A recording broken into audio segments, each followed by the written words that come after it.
만약에 이제 그 문화재를 지키기 위해서 선의로 만약에 그렇게 했다면 그걸 이제 왜 그럼 자기 명의로 이걸 사지 않았느냐? 왜 조카의 명의 또 보좌관의 딸의 명의 왜 그렇게 이용을 했을까라는 부분은 다시 의혹으로 남는데요. 조카 같은 경우에는 실제로 그쪽에서 뭐 게스트하우스 같은 거, 카페 같은 걸 운영하면서 거기에서 정착해서 살아라고 네. 돈을 줬다라는 겁니다. 아예.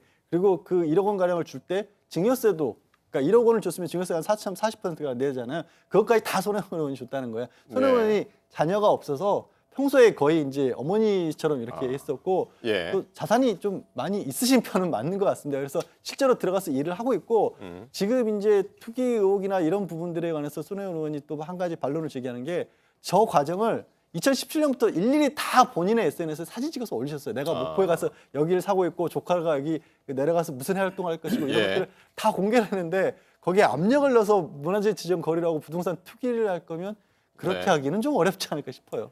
자, 제가 말씀드린 부분을 좀 너무 이거 오해하실 필요는 없다고 생각을 하는데 문제는 뭐냐면 문화재 우리가 보존해야 되고 이런 것은 당연히 좋죠. 그리고 아까 말씀드렸지만 핵심은 뭐냐면 손혜원 의원이 지금 현직 의원이고 이거 해당 상임위에서 굉장히 활동력이 많고 또 게다가 아까 그 김정숙 여사에 대한 친분을 제가 얘기를 하는 게 아니에요. 그것 때문에 됐다는 얘기가 아니고 그런 것까지도 있기 때문에 더더욱 자신의 행동에 대해서 조심해야 된다는 부분을 말씀드린 것이고 예. 또 하나는 오늘 아침에 라디오 그 인터뷰 저도 들었어요. 들었는데 이게 웃기잖아요, 사실. 조카 1, 조카 2, 조카 3 이런 식으로 나가고 보좌관의 와이프, 남편이었죠. 그리고 모두 다 자기 주위에 있는 사람들이 이 투자를 했단 말이죠. 예. 투기인지 투자인지는 또 알아봐야 되고 또 의원에 대해서 한 번만 말씀드리면은 딴 의원들도 예. 의원이 되기 전에 기업을 하신 분들도 있고 뭐 투자를 하신 분들도 있어요. 이분들이 만약 자기 회사에 어떤 회사의 지분을 가지고 있으면 해당 상임위에 들어갈 수 있는지 없는지를 검증을 하고 그거를 백지신탁으로 예. 팔던지 아니면은 그 해당 상임위에 못 들어가게 막는 게 저희 예. 법입니다. 예. 그런데 해당 상임위에 계신 분이 이런 과정을 거쳤다는 것 자체가 예. 비록 결과적으로 좋을 수도 있으나 이게 과연 국회의원으로서 알겠습니다. 해야 되는 건지 그리고 예. 이것이 그 의도가 있었는지 없는지는 예, 예. 더 검사를 해봐야지 지금부터 알겠습니다. 이걸 너무 미화시키는 일단 거는 뭐 이게 무리라고 생각합니다. 투기 관련한 뭐 의도가 있었는지 없었는지를 떠나서 좀 오해의 소지가 있다라고 일단은 이제 말씀을 하신 것 같고요. 일단 세 번째 쟁점으로 아까 잠깐 말씀하시긴 했는데 언론 보도에서는 이제 해당 지역이 문화재 지정 이후에 건물 가격이 이제 한 4배 정도 올랐다. 그렇게 얘기하는데 손혜원은 이제 그게 잘못된 정보다라고 얘기를 하고 있습니다. 제가 개인적으로 확인해본 결과로도 4배가 오른 건 사실 무근인 것 같고요. 그러면 다시 그 확인을 해봐야겠지만 예.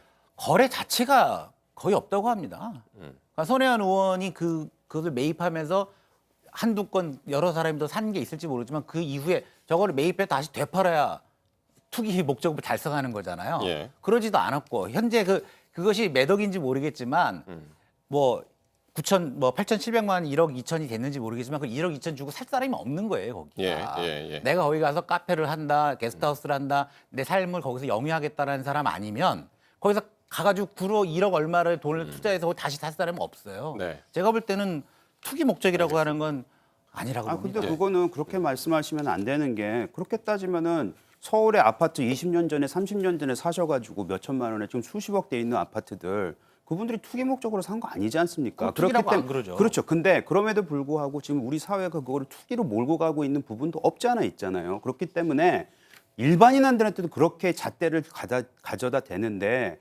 현직 의원이 해당 상임위에서 다시 말씀드리지만 이런 것들에 연루될 수 있는 오해 소지를 남기는 것 자체가 저는 우리가 따끔하게 알겠습니다. 얘기를 해야 되는 거지 이거를 잘못하지 않았다라고 얘기하는 건 좀 이상한 거 아닙니까? 알겠습니다. 부동산 예. 정책에 대해서 이야기하면 1가구 1주택에 대해서는 얼마 올랐던지가는 투기라고 보지 않아요. 1가구 2주택일 때 다수 여러 가지 주택을 가질 때 그게 얼마 했는지 투자를 투기라고 이야기하는 거지. 알겠습니다. 지금 저희가 이제 여기서 이렇게 논쟁을 한다고 해서 이게 이제 진실이 여기서 밝혀지는 건 아니기 때문에 어쨌든 어제 상당한 시간을 할애해서 보도가 나왔기 때문에 오늘 다른 이것과 관련된 이야기가 계속 나올 수도 있는 것 같고요.